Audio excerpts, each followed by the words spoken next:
कैसे हैं सभी छात्र और छात्राएं।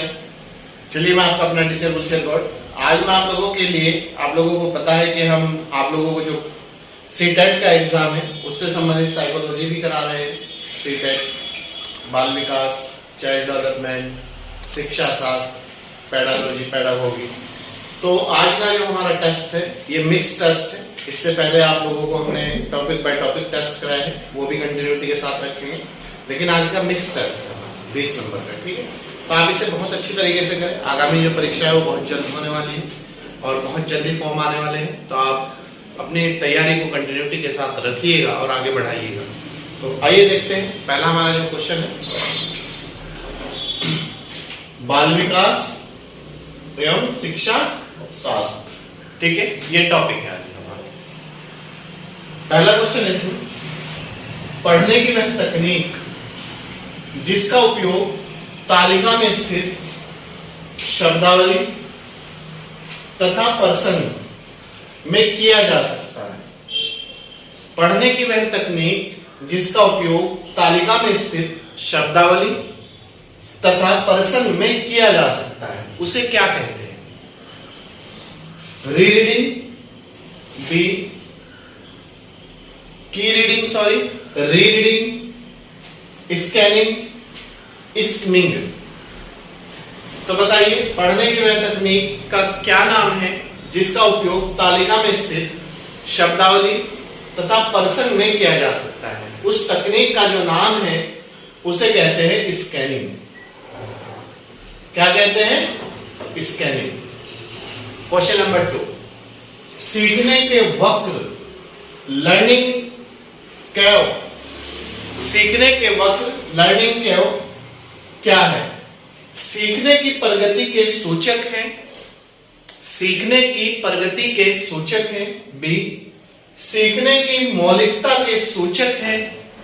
सी, सीखने की रचनात्मकता के सूचक है।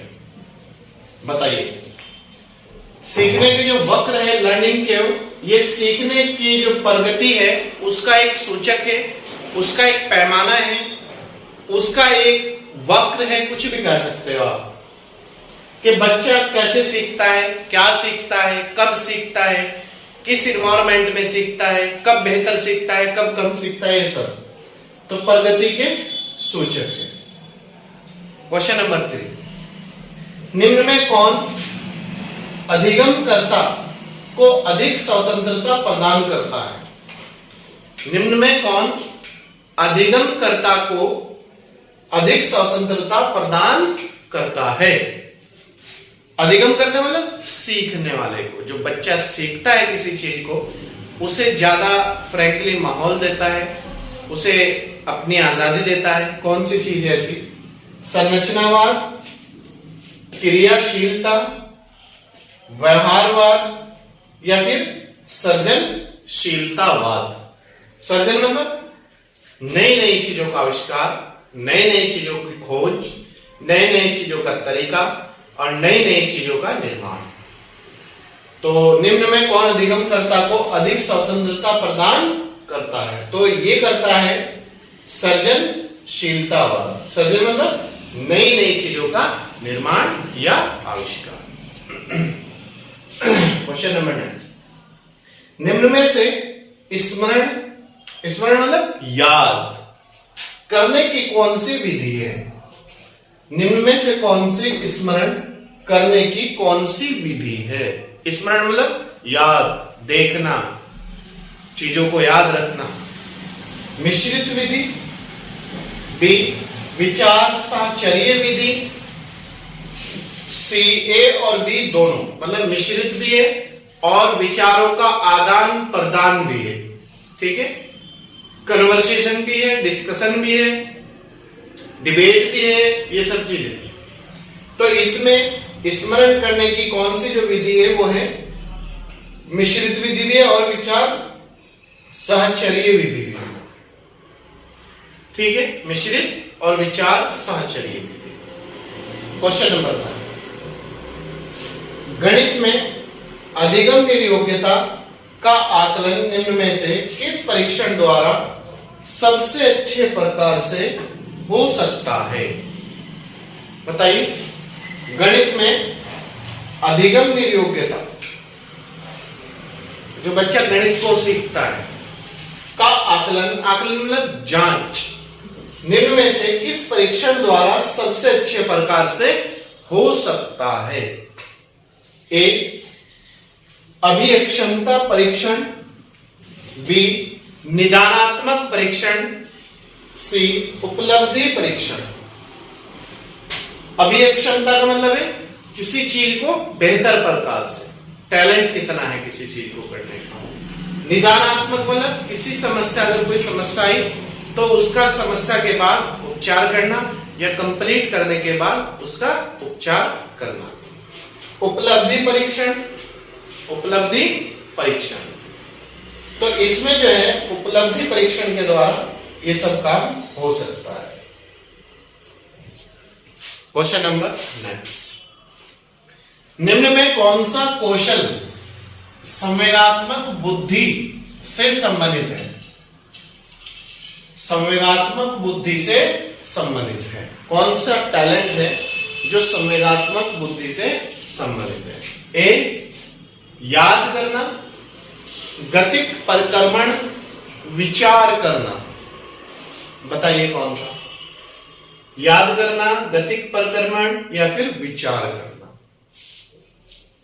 इसमें आ जाएगा हमारा याद करना। ठीक है। क्वेश्चन नंबर 7, निम्न में कौन सी शब्दावली प्राय अभिप्रेरणा, अभिप्रेरणा मतलब मोटिवेशन के साथ अंतः बदलाव के साथ इस्तेमाल की जाती है? निम्न में कौन सी शब्दावली ज्यादातर अभिप्रेरणा के साथ अंतः बदलाव के साथ इस्तेमाल की जाती है? पुरस्कार, संवेग, आवश्यकता या फिर अभिप्रेरणा? पुरस्कार, संवेग, आवश्यकता या फिर अभिप्रेरणा। इसमें जो है नीड, नीड मतलब आवश्यकता, बदलाव के साथ इस्तेमाल होती है। जैसे जैसे व्यक्ति का आवश्यकता होगी, जैसे जैसे उसकी नीड होगी, वैसे वैसे ही उसमें चेंज आता जाएगा, वैसे वैसे ही उसमें बदलाव आता जाएगा, उसी के अकॉर्डिंग व्यक्ति काम करता चला जाएगा। तो इसका मतलब ये है कि निम्न में कौन सी शब्दावली अभिप्रेरणा के साथ अंतः बदलाव के साथ इस्तेमाल की जाती है?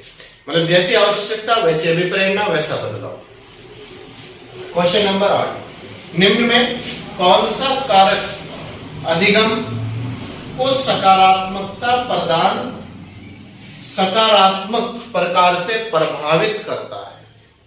निम्न में कौन सा कारक अधिगम को सकारात्मक प्रकार से प्रभावित करता है?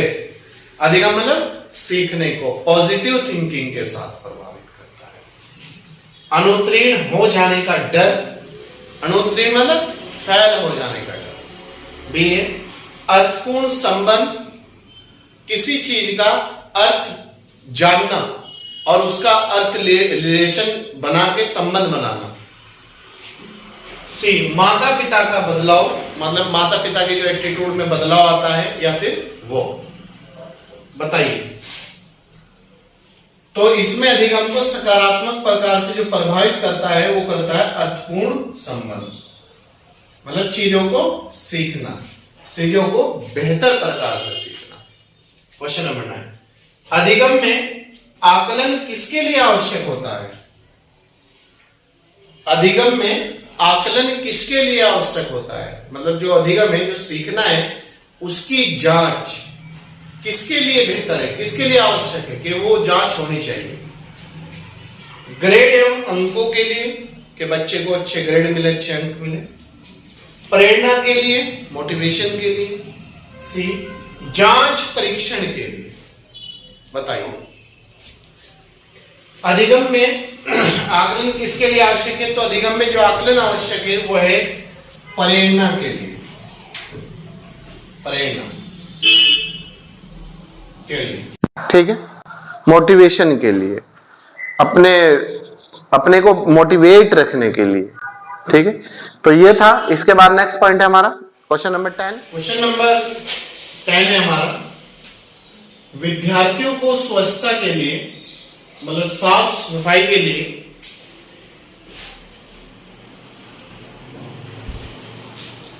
प्रेरित करने के लिए उन्हें स्वच्छता समिति का सदस्य बनाना प्रतिबिंब करता है। एक बार फिर देख लीजिएगा, most very very important question. विद्यार्थियों को स्वच्छता के लिए, साफ सफाई के लिए प्रेरित करने हेतु उन्हें स्वच्छता समिति का सदस्य बनाना प्रतिबिंब करता है। क्या करता है देख लीजिएगा, प्रेरणा की सामाजिक सांस्कृतिक संकल्पना, प्रेरणा मतलब मोटिवेशन की, ताकि वो समाज के बारे में जाने, समाज के बारे में जानने के इच्छुक हो। बी, प्रेरणा का मानवतावादी उपागम। सी, प्रेरणा का संज्ञानात्मक उपागम। डी, सभी। बताइए, इसमें आंसर हो जाएगा हमारा ए, प्रेरणा की सामाजिक सांस्कृतिक संकल्पना, मतलब उनके दिमाग में मोटिवेशन भी होगा और मोटिवेशन के साथ सामाजिक और सांस्कृतिक, अपने समाज की और अपनी संस्कृति कल्चर के बारे में बेहतर करने का कुछ जज्बा होगा। क्वेश्चन नंबर 11, जीन प्याजे के सिद्धांत के अनुसार कौन सा कारक व्यक्ति के संज्ञानात्मक विकास को प्रभावित नहीं करेगा? मतलब कौन सा ऐसा कारक है या कौन सी ऐसी बात है जो व्यक्ति के संज्ञानात्मक विकास को प्रभावित नहीं करेगा? ए, भाषा, सामाजिक अनुभव, परिपक्वन। डी, क्रियाकलाप। बताइए, इसमें जो प्रभावित नहीं करता वो करता है सामाजिक अनुभव। ये बिल्कुल भी किसी भी व्यक्ति को प्रभावित नहीं करता। भाषा भी प्रभावित करेगी, मैच्योरिटी भी प्रभावित करेगी, कम मैच्योर होगा तो कम चीजें जानेगा, बेहतर नहीं करेगा। और क्रियाकलाप, कार्य को करने का जो तजुर्बा होगा और कार्य को करने की जो समझ होगी वो भी संज्ञानात्मक विकास को प्रभावित करेगी।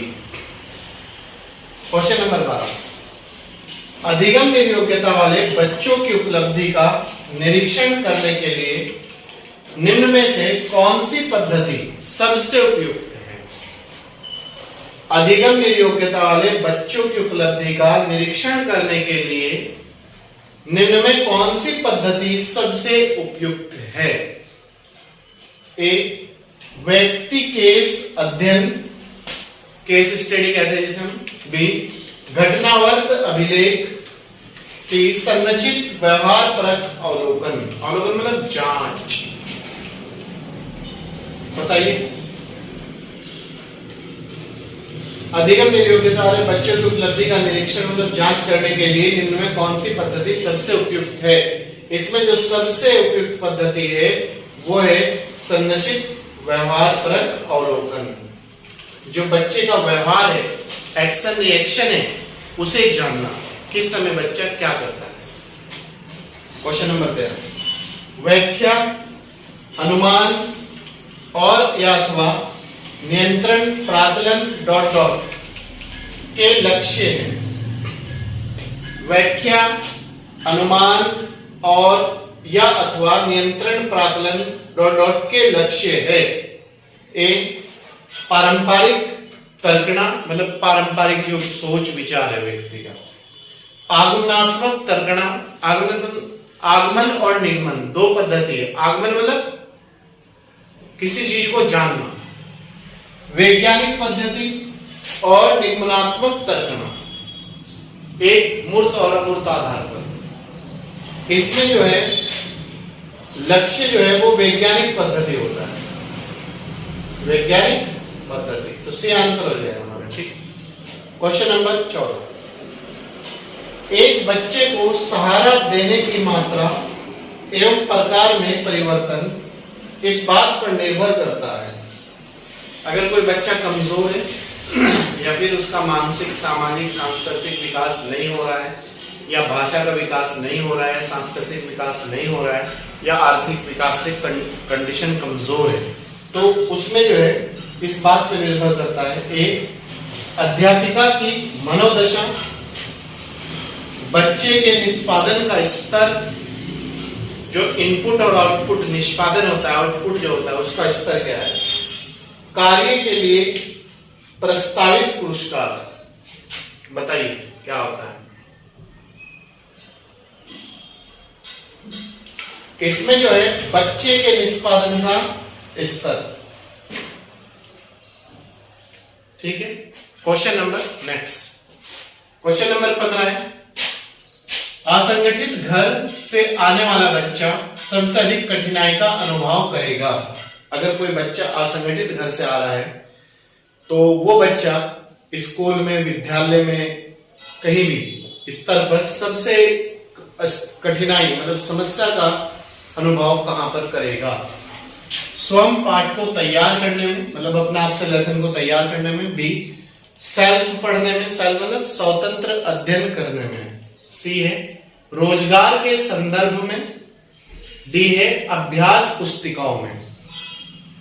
बताइए, वो सबसे अधिक जो अनुभव करेगा वो स्वतंत्र अध्ययन करने में, अपने आप पढ़ने में अनुभव करेगा, क्योंकि उसका बैकग्राउंड बहुत कमजोर है, भाषा पे उसकी पकड़ नहीं है और उसका जो बेसिक स्तर है वो कमजोर है। क्वेश्चन नंबर 16, वह कौन से बाह्य कारक है जो एक बच्चे को कक्षा में रुचि लेने से रोकते हैं? मतलब एक बच्चे को इंटरेस्ट लेने से रोकता है, वो कौन से कारक बताइए। भावना व मनोभावना, भावना व मनोभावना। बी, संस्कृति और प्रशिक्षण। सी, लक्ष्य और प्रयोजन। डी, कोई नहीं, नन ऑफ दिस।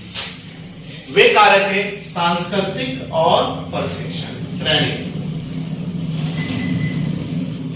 सांस्कृतिक और प्रशिक्षण, अगर किसी कार्य की उसे ट्रेनिंग बेहतर नहीं दी गई है तब भी वो क्या करेगा, वो रुचि नहीं लेने का चीजों में, वो जानता ही नहीं कि रुचि क्या लेगा। और अगर उसके संस्कृति के बारे में, कल्चर के बारे में, समाज के बारे में बेहतर नहीं जानता तब भी वो रुचि नहीं लेगा। क्वेश्चन नंबर 17, निःशक्त बालकों की शिक्षा के लिए प्रावधान किया जा सकता है। निःशक्त, निःशक्त मतलब कमजोर बालकों की शिक्षा के लिए प्रावधान किया जा सकता है। समावेशी शिक्षा द्वारा, समाकलन द्वारा, मुख्य धारा में डालकर। डी, सभी। कमजोर बालकों की जो शिक्षा का प्रावधान किया जा सकता है वो है समावेशी शिक्षा द्वारा, मतलब उसका सामाजिक, आर्थिक, मानसिक, सांस्कृतिक और भाषाई, जो हर स्तर से उसका डेवलपमेंट हो, उसका विकास हो और उसकी हम बेहतर प्रकार से आगे बढ़े। क्वेश्चन नंबर 18, प्रतिभाशाली होने का संकेत नहीं है। मतलब किसे हम प्रतिभाशाली होने का संकेत नहीं मानते। सृजनात्मक विचार, मतलब बच्चा नई नई चीजों को सोच विचार खोज वो। दूसरों से झगड़ा। सी, जिज्ञासा, किसी चीज को जानने की इच्छा। डी, कोई नहीं, नन ऑफ दीज। इसमें प्रतिभाशाली होने का जो संकेत नहीं है वो है दूसरों से झगड़ा। ये किसी भी समझ का परिचय नहीं देता झगड़ा करना।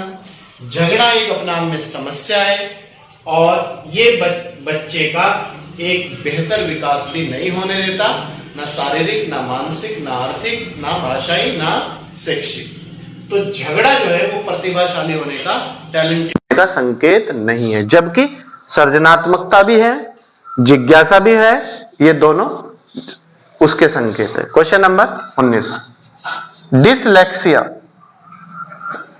डिसलेक्सिया किससे संबंधित है? जो डिसलेक्सिया है वो किससे संबंधित है? पठन विकार, पढ़ने से, गणित या फिर मानसिक? बताइए। डिसलेक्सिया जो है पठन विकार मतलब पढ़ने की एक समस्या है, बच्चा अक्षरों की इसमें पहचान नहीं कर पाता। वो गलत रा को सा कहता है, सा को वाह कहता है, वाह को। क्वेश्चन नंबर 20 और लास्ट क्वेश्चन है आज के टेस्ट का। शिक्षा का अधिकार अधिनियम लागू हुआ था, मतलब किसके लिए? ए, शिक्षा का अधिकार अधिनियम 2009 याद रखना आप, ठीक है।